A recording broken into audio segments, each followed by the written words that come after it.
Qui fixe les limites de la liberté d'expression? C'est pas moi. Je crois que tout le monde est d'accord. Je fixe rien du tout. D'ailleurs, c'est pas moi, mais c'est personne. C'est l'histoire. L'histoire avec un grand H. L'histoire de lumière. Celle que l'on enseigne à nos petites têtes crépues. Blondes, ça dépend l'histoire de chacun. Et alors, qui écrit l'histoire? C'est ça la véritable question. Je me suis toujours posé cette idée. En écrivant le spectacle, je me dis, qui écrit l'histoire? Et je me suis souvenu quand j'étais petit. Tu sais, on te dit, va acheter le bouquin l'histoire. Oh putain, et c'était obligatoire. Et c'est Fernand Nathan qui l'écrivait, moi, l'histoire quand j'étais petit. Fernand Nathan. Connard. Et le gars, franchement, non, je sentais la quenelle arriver, le gars. Attends, t'es qui pour me raconter l'histoire? Parce que l'histoire, elle est écrite par qui? Tais-toi, on s'en fout de ce que tu penses. L'histoire, elle est écrite par les vainqueurs, toujours. Le perdant, il écrit rien du tout, le mec. Mais il n'a pas le temps, il est dans les ruines, le gars, crois-moi.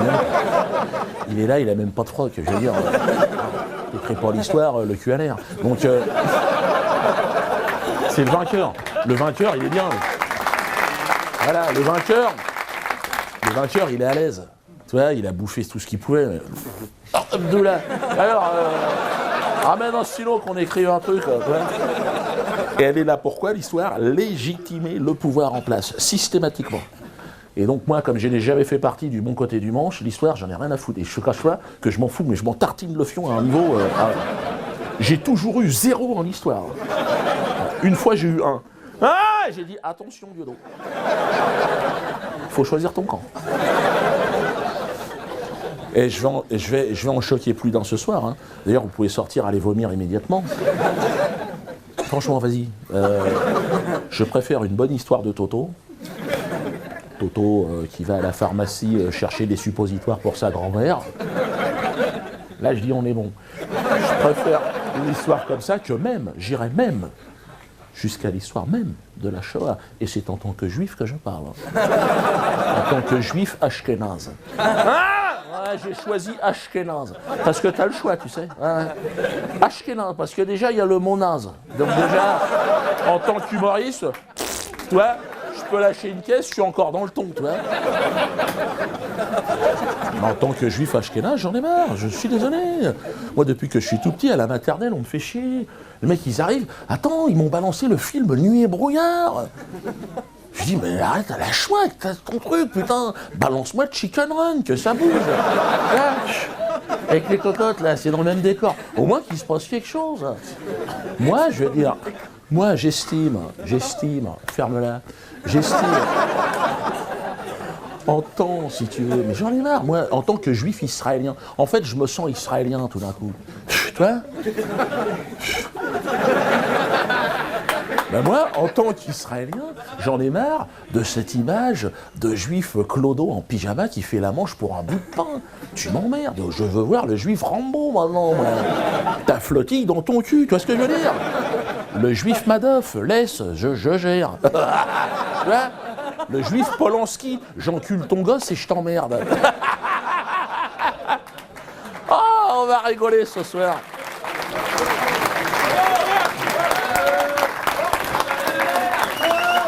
Faites très attention avec l'histoire. J'ai vu qu'il y avait des jeunes, faites attention les jeunes. L'histoire, c'est casse-gueule. Moi, j'ai un pote, 80 piges, le mec, il s'est fait baiser, hein. Il s'est fait couillonner. Hein. Ah, il a perdu lourd, il a tout perdu. Hein. Lui, il s'est mis dans la recherche historique.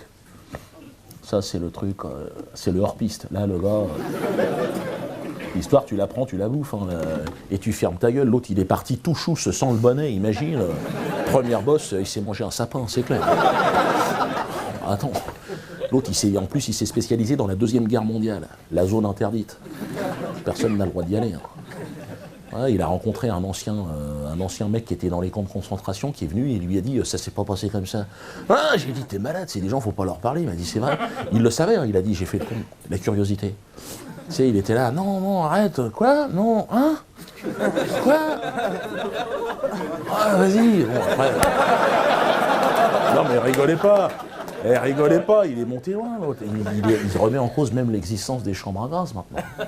Non, mais toi, ça te fait marrer parce que t'es possédé, mais je veux dire... moi, je crois, moi, je crois dans l'existence des chambres à gaz. Je crois énormément parce que... déjà parce que c'est obligatoire. Pourquoi tu te marres? Mais non, mais t'es dangereux, toi. Non, non, j'y crois. Bon, c'est vrai, j'ai eu un doute. Non, il a raison, j'ai eu un doute.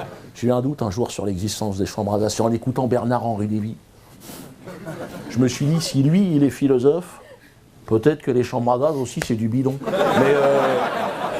Mais ce qui m'a fait croire définitivement dans l'existence des chambres à gaz, c'est Patrick Bruel. Ah, il sait pas chanter, le mec, c'est vrai.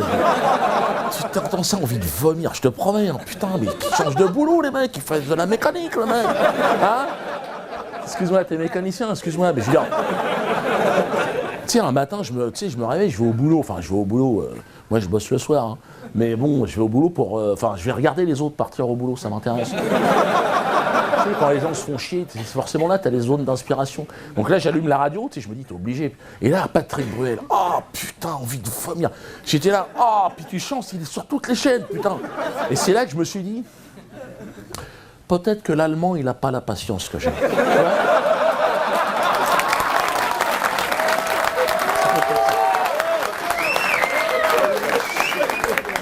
Tant pis, il est bricolo, l'allemand, tu vois. Fin de matinée, il t'a pondu une chambre à gaz juste pour se libérer les oreilles. Attends, c'est une théorie comme une autre. Hein. Elle sera pas enseignée en CM2 l'année prochaine, celle-là, c'est sûr. Non, le révisionnisme, voilà le sujet interdit sur scène. Interdit. Et vous ne le verrez jamais. Hein. D'ailleurs, je faisais un sketch. J'avais un peu franchi la ligne jaune, là, jusqu'à tout à l'heure. Je l'ai fait même la séance d'avant, là. Un sketch sur le révisionnisme. Mais j'ai décidé d'arrêter. Hein. Non, mais toi, ça te fait rire, mais t'es possédé. Non, j'arrête. Franchement, j'arrête. Je devais le faire, là, parce que c'est filmé, mais je le ferai pas. C'est trop risqué. Et Bon, je vais le faire. Mais... Hein? Ouais, c'est propre, mais je le nettoie quand même, parce que... Non, c'est nerveux, attends.